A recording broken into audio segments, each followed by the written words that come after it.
Oke lur, kembali lagi bersama si Kakang Prabu yang pastinya di Kuma Aing. Nah, untuk para sobat Aing, di sini Kakang Prabu akan ngebahas alur film yang rada garilatea. Coba bayangkan gerak sama kalian, jika mulut kalian itu dijahit dan disatukan sama bujur orang lain, apa yang bakal kalian rasakan? Dan di film ini juga sama menceritakan tentang seorang dokter bedah yang rada tigeledug mencoba bereksperimen, yaitu menyatukan 3 orang manusia. Oke lur, daripada ngebuat kalian penasaran, sebelum kita mulai dari awal ceritanya, jangan lupa diklik tombol subscribe-nya. Oke lur.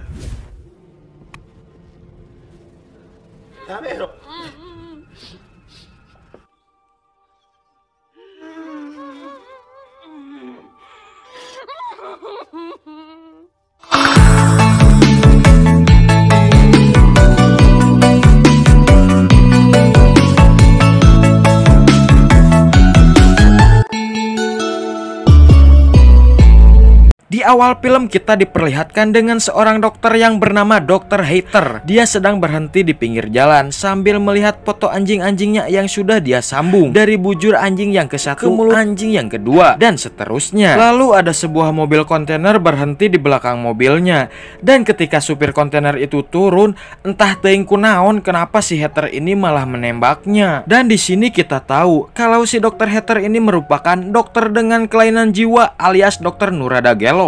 Kemudian kita di sini diperlihatkan dengan 2 orang wanita yang bernama Jenny dan Lindsay. Dan sekarang mereka sedang berlibur di negara Jerman. Di sini mereka ingin pergi ke sebuah pesta. Mereka diundang oleh seorang pria yang baru saja mereka kenal di Jerman. Kemudian di dalam perjalanan mereka berdua ini tersesat, dan sialnya lagi ketika sedang mencari jalan, ban mobil mereka pun bocor. Kemudian mereka mencoba untuk menghubungi bengkel terdekat, tetapi HP mereka tidak mendapatkan sinyal. Tidak lama kemudian, ada mobil yang berhenti di samping mobil mereka. Mereka pun mencoba untuk meminta pertolongan kepada si bapak tersebut. Tapi ternyata si bapak itu adalah cabul dan malah mengajak mereka berdua bermain adu layar. Mereka pun mengabaikan laki-laki tua itu hingga pergi. Karena tidak ada lagi orang yang lewat di sana, mereka pun keluar dan memutuskan untuk mencari bantuan. Singkat cerita nih, mereka menemukan sebuah rumah yang berada di tengah hutan. Jelas di sini mereka terlihat sangat senang dan berharap mendapat bantuan. Mereka pun langsung mengetuk rumah itu, dan pemilik rumahnya pun muncul. Dan ternyata pemilik rumahnya itu adalah Dr. Hater. Mereka pun meminta tolong kepada Dr. Hater agar bisa meminjamkan teleponnya supaya mereka bisa menelpon bengkel mobil terdekat. Si Dr. Hater pun menyuruh mereka masuk dan memberikan mereka minuman. Tetapi tanpa mereka sadari, minuman itu sudah diberikan obat bius oleh Dr. Hater. Di sana juga Dr. Hater berpura-pura menelpon bengkel mobil terdekat dengan suara yang cukup keras agar kadengeun cenah oleh mereka berdua. Dr. Hater mengatakan kalau tukang bengkelnya akan datang dalam waktu 1 jam. Mereka pun ngeleguk minuman yang diberikan oleh Hater. Tetapi di sini Lindsay tidak sengaja mepeskeun gelasnya, dan tiba-tiba si Dr. Hater ini ambak-ambakan tepuguh dan mengatakan dia tidak suka sama manusia. Verdammt nochmal, kannst du nicht aufpassen, du dumme Sau. I'm sorry. Di sini Lindsay dan Jenny pun terlihat mulai ketakutan, soak. Ketika mereka berniat untuk pergi dari sana, obat bius yang sudah mereka minum pun mulai bereaksi, dan di sini Jenny mulai tertidur. Sedangkan Lindsay mencoba untuk pergi dari sana, tapi tentu saja hal itu tidak akan berhasil karena ini hanyalah sebuah film. Kemudian Dr. Hater pun menyuntikkan obat penenang kepada Lindsay, yang membuat Lindsay pun akhirnya jadi ngeplay. Lindsay dan Jenny pun terkejut. Ketika mereka terbangun, mereka sudah berada di sebuah ruangan dalam keadaan terikat. Dan ternyata di sana juga ada seorang pria, yang ternyata pria ini adalah supir kontainer yang ditembak oleh Dr. Hater di awal film tadi. Kemudian Dr. Hater menghampiri supir kontainer tersebut. Dia pun membunuh supir itu dengan menyuntikkan racun, dengan alasan supir itu tidak cocok untuk menjadikan kelinci percobaan Dr. Hater.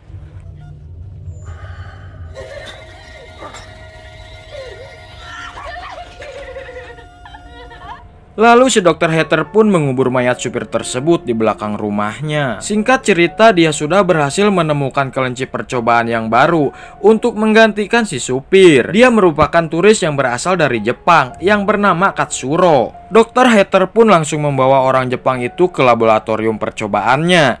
Kemudian di sini Dr. Hater pun mulai melakukan presentasi dan dia mulai menceritakan tentang dirinya serta eksperimen yang akan dia lakukan terhadap mereka bertiga. Di sini Dr. Hater akan membedah mereka dan menyambungkan mereka dalam satu sistem pencernaan. Dr. Hater juga menjelaskan kalau dia adalah dokter bedah yang paling terkenal di dunia, dan dia juga mengatakan sudah mendesain sebuah operasi yang dokter lain belum pernah lakukan, dan dia akan menciptakan makhluk yang baru seperti yang pernah dia lakukan sama 3 anjing miliknya. Karena tidak mau menderita, Lindsay pun mencoba untuk melarikan diri. Tapi sepertinya hal itu percuma saja karena ini hanyalah film. Cek aing ke film ini mah. Dan karena Lindsay sudah berani mencoba untuk kabur, Dr. Hater pun menempatkan Lindsay di bagian tengah, di mana bagian itu adalah bagian yang paling menyakitkan. Dr. Hater memilih orang Jepang itu untuk ditempatkan di bagian paling depan sebagai kepala, sedangkan Jenny akan ditempatkan di bagian paling belakang. Lalu Dr. Hater memulai operasinya. Dr. Hater mulai membedah boolnya orang Jepang itu dan Lindsay. Lindsay dan Jenny mulutnya akan dijahit ke bool orang yang ada di depannya. Ketika semua operasinya sudah selesai, Dr. Hater pun membangunkan hasil eksperimennya. Mereka bertiga merasa sangat kesakitan. Tetapi Dr. Hater psikopat ini di sini terlihat bangga atas hasil eksperimennya. Di sini si orang Jepang itu meminta Hater untuk membunuhnya saja daripada dia hidup tersiksa. Tetapi si Dr. Hater abong rada tigeledug tidak menanggapinya dan hanya terus tertawa sambil melihat hasil eksperimennya. Lalu mereka pun bertiga dibawa ke halaman rumahnya. Layaknya seekor hewan peliharaan, Dr. Hater menyuruh si orang Jepang itu untuk membawa sebuah koran di mulutnya. Mereka juga diberi makanan layaknya anjing. Ketika sedang makan, di sini orang Jepang ini sangat kesal, kehel, dan dia pun menggigit kakinya Dr. Hater, yang mengakibatkan Dr. Hater marah dan menendangnya. Keesokan harinya mereka dibawa ke halaman rumah, dan kali ini si Dr. Hater sudah memakai sepatu tinggi yang keras agar orang Jepang itu tidak lagi menggigitnya. Dan tiba-tiba saja orang Jepang itu merasa ingin membuang air besar, dan dia meminta maaf kepada Lindsay. Mau tidak mau, Lindsay pun harus menelan kotoran dari orang Jepang itu. Anjing gerelu.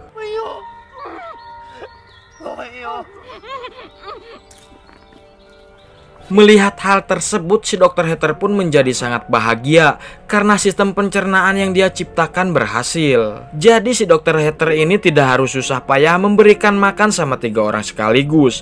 Dia hanya cukup memberikan makan hanya kepada orang Jepang yang berada di bagian paling depan, sehingga orang yang berada di belakangnya bisa mendapatkan makanan dari hasil pencernaan yang sudah dia makan. Si Hater terus melatih mereka dan menganggap mereka seperti hewan peliharaan. Lama-kelamaan Hater ini menjadi kesal kepada manusia kelabangnya karena Hater tidak bisa tidur akibat dari teriakan mereka. Kemudian dia pun mengecek kesehatan dari mereka. Di sana dia melihat Jenny yang sudah sakarat akibat jahitan pada mulut Jenny terjadi infeksi, bahkan sampai mengeluarkan nanah. Lalu tiba-tiba Dr. Hater mendapatkan telepon dari kepolisian. 2 orang detektif sudah berada di depan rumahnya, dan di sini Dr. Hater mulai terlihat panik, gugup, ngedeg-deg, dan langsung menemui 2 orang detektif tersebut. 2 orang detektif ini sedang mencari keberadaan para turis yang hilang, dan polisi mencurigai Dr. Hater sebagai pelakunya. Di sini Dr. Hater pun memiliki niat yang sama untuk menjadikan 2 detektif itu sebagai penyambung manusia kelabangnya. Dengan cara yang sama, dia memberikan 2 minuman sama detektif itu. Tentu saja minuman yang sudah dicampurkan obat bius. Mereka mencoba meninterogasi Hater dan bertanya tentang turis yang hilang. Kemudian si Dr. Hater ini marah dan tidak terima kalau dia dicurigai sebagai pelakunya. Dengan lengan yang ngegeter, Dr. Hater nyuruh detektif itu untuk menghabiskan minumannya dan segera pergi dari sana. Tentu saja ada yang aneh, dan para detektif itu semakin curiga karena ada yang tidak rebes dengan si dokter gila ini. Dan di sini juga detektif itu mengetahui ruangan bawah tanah dokter Heather. Namun si Heather ini tidak mengizinkannya dan menyuruhnya untuk pergi. Ketika kembali, si Heather rewas karena manusia kelabangnya sudah menghilang. Ketika si Heather lengah, orang Jepang itu langsung menusuk kaki dan lututnya si Heather sampai dia terjatuh. Mereka pun mulai menaiki tangga untuk pergi melarikan diri. Namun semua jalan yang mereka gunakan untuk kabur semuanya sudah ditutup. Dan sepertinya upaya mereka melarikan diri pun gagal karena si Heather ini sudah sadar dari pingsannya. Di sini orang Jepang itu berusaha keras untuk mepeskan kaca yang ada di ruangan itu. Tapi kacanya yang begitu kandal terlalu susah untuk dipepeskan. Hingga akhirnya dokter Heather kembali datang menghampiri mereka. Dan di sini si orang Jepang yang sedang memegang pecahan kaca, dia lebih memilih bunuh diri daripada hidup tersiksa seperti ini. Kini para detektif itu pun sudah kembali ke rumahnya Heather dan membawa surat izin penggeledahan. Karena tidak ada yang membuka, detektif ini pun langsung masuk untuk menggeledah rumah si Heather. Mereka di sana berpencar dan di ruangan bawah tanah salah satu detektif itu menemukan pisau yang sudah penuh darah. Detektif itu langsung menuju ke atas. Dia pun rewas melihat manusia yang sudah dieksperimen oleh dokter Heather tersebut. Dia juga menemukan rekannya yang sudah tewas di kolam renang akibat ditembak oleh si dokter gila itu. Dan akhirnya mereka pun silih tembak yang mengakibatkan malahadar.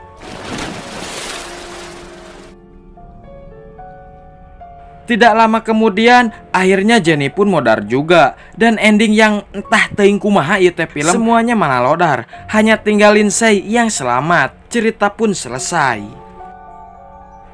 Ya mungkin karena dari filmnya henteu palarugu endingnya teuing kumaha, maka dari itu saya dari pusat mengatakan cukup sekian dan terima kasih. Bye bye. Jangan lupa untuk di-subscribe.